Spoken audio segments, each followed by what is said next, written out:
Hello दोस्तों, नमस्कार, प्रणाम। आइए सब ठीक होंगे। आपको स्वागत है आपके अपने YouTube channel Manish Sonam DJ में। आज हम दिखाएंगे आपको सुबह सुबह का नज़ारा, जो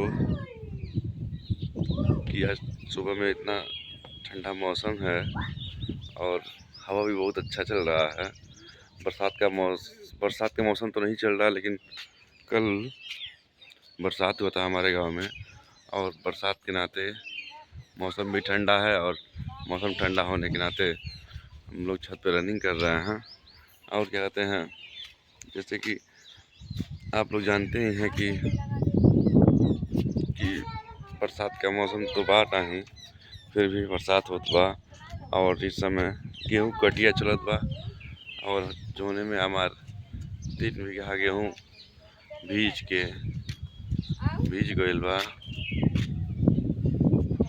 यही के नाते हम लोग बहुत परेशान बाड़ी की धूप होखे, और धूप हो जाता फिर हम लोग अपन गेहूं के पसार के फिर ओके थ्रेसर से दवा दी कटवा के। यही खातिर हम लोग तैयारी में बाड़ी, और तैयारी में लगल बाड़ी। और आप लोग बताएं कि आप लोग के यहाँ बरसात भइल बा कि ना भइल बा।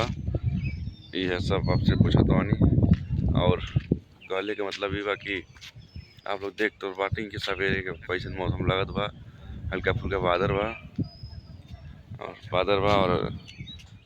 और हवा भी बहुत ठंडी ठंडी चल रही है, जैसे कि लग रहा है ठंडी का सीज़न चल रहा है। और एकदम एसी फेल कर दिया है। वैसे तो दोस्तों हम अपने घर एसी तो लगवाए हैं, आप लोग देखते होंगे एसी है, लेकिन प्रकृति के हवा के आगे एसी भी फेल हो गया है। और बस चलिए, फिर मिलते हैं किसी नई वीडियो के साथ आप लोग के साथ। बाय दोस्तों, स्वस्थ रहिए।